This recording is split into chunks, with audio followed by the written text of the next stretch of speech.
Hello student, कैसे हैं आप सभी। मैं आशा करता हूं आप सभी ओके होंगे। और आज हम लोग बात करेंगे भौतिक विज्ञान कक्षा 12 के प्रश्न पत्र की। इसमें देखिए सभी क्वेश्चन के उत्तर आपको बताए जाएंगे शॉर्ट में। और आप सबसे पहले आप मल्टीपल चॉइस क्वेश्चन अपने चेक कर लीजिए। देखिए पहला क्वेश्चन इसमें आप देख रहे हैं, किसी प्रत्यावर्ती धारा परिपथ में विभवांतर तथा धारा को क्रमशः, तो इसका ऑप्शन जो है वो आपका थर्ड सही होगा, अर्थात 2.5 वाट इसका आंसर सही होगा। सेकेंड क्वेश्चन में देखिए आप इसका जो आंसर है वो आपका फर्स्ट सही होगा। आप देखिए इसका पहला ऑप्शन सही है। उसके बाद में थर्ड जो है वो आपका देख लीजिए, इसका जो आंसर है वो आपका सेकेंड सही होगा, इसका सेकेंड सही है।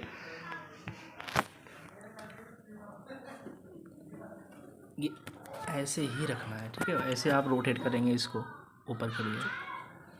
शुरू करो अपना काम। इसी प्रकार जो है तीसरा हो गया। तीसरा आपका जो विकल्प है वो हो चुका है। और इसके बाद में आ जाता है इसका घाखंड। और घाखंड में आप देख रहे हैं किसी चालक में धारा I प्रवाहित होने पर मुक्त इलेक्ट्रॉनों का अपव्यय वेग है। उसके बाद में कहा जा रहा है यदि उसी धातु की दोगुनी त्रिज्या के तार में धारा 2I हो तब इलेक्ट्रॉन का अपव्यय V वेग होगा। इसका जो ऑप्शन हो जाएगा ये ऑप्शन आएगा इसका तीसरा। इसी प्रकार जो इसका ड़ा पार्ट है, ड़ा पार्ट का जो आ जाएगा इसका आंसर आएगा पहला। इसी प्रकार जो चा पार्ट है इसका आंसर भी पहले ही है। इस प्रकार से हमारा जो है सारे के सारे विकल्प हो जाते हैं। अब इसके आगे आ जाइए दूसरे के का प्रश्न पर। दूसरे का प्रश्न पर दे रखा है कि यदि संयुक्त सूक्ष्मदर्शी के आविदर्शक व नेत्रिका लेंसों के आवर्धन क्रम से M1 M2 हैं तब सूक्ष्मदर्शी की आवर्धन क्षमता का सूत्र पूछा जा रहा है। अब सूत्र देखो, इसका केवल डायरेक्टली हम लिख सकते हैं M = हो जाता है M1 × M2। उसके बाद में कहा जा रहा है संट से क्या अभिप्राय। अब देखो यहाँ पे संट क्या होता है। संट जो है किसी भी सर्किट में जो धारा का जो ज़्यादा प्रवाह हो जाता है कि अधिकतम प्रवाह ना हो, मतलब सीमित मात्रा में ही धारा जो है वो सर्किट में जाए, इस प्रकार से उसमें संट लगाया जाता है। इसी प्रकार से स्वेपरण गुणांक, और स्वेपरण गुणांक तो आप सब जानते ही हैं। इसके आगे है फिर हमारे पास ड़ा पार्ट। और ड़ा पार्ट में कहा जा रहा है M द्रव्यमान का एक कण B चाल से जो है चल रहा है, उसकी द्विपरोगली तरंगदैर्घ्य पूछा जा रहा है। द्विपरोगली तरंगदैर्घ्य क्या होता है लैम्डा, और लैम्डा बराबर हो जाता है H/MB। इसी प्रकार से आपका जो है इसका चा पार्ट है। चा पार्ट में कह रहे हैं कि वैद्युत द्विध्रुव की अक्षीय रेखा पर वैद्युत विभव का सूत्र। अब यहाँ पे क्या कहा जा रहा है अक्षीय स्थिति में, तो अक्षीय स्थिति में क्या निकालना है हमें, विभव निकालना है। तो विभव B बराबर आ जाता है फार्मूला 1/4πε0 × K, और P आ जाता है R²। अब इसी प्रकार से आपका जो तीसरा का प्रश्न है इसमें कहा गया है कि 5 सेंटीमीटर स्क्वायर क्षेत्र वाली एक कुंडली में 1.5 न्यूटन प्रति एम्पियर मीटर के एक समान चुंबकीय क्षेत्र में रखी है। यदि कुंडली में फेरों की संख्या 100 है तथा इसमें 0.2 एम्पियर की धारा प्रवाहित हो रही है, तब ज्ञात कीजिए कुंडली का चुंबकीय द्विध्रुव आघूर्ण। क्या पूछा जा रहा है, चुंबकीय द्विध्रुव आघूर्ण पूछा जा रहा है। उसके बाद में सेकंड कंडीशन में कहा जा रहा है मतलब कुंडली पर अधिकतम बल आघूर्ण। अब देखो यहाँ पे पहली कंडीशन में कहा गया चुंबकीय द्विध्रुव आघूर्ण कहा जा रहा है, तो चुंबकीय द्विध्रुव आघूर्ण क्या होगा भाई M, और M बराबर फार्मूला हो जाता है NIA।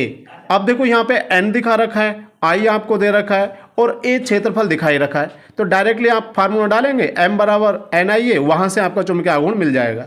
इसी प्रकार से कहा जा रहा है अधिकतम बल आघूर्ण।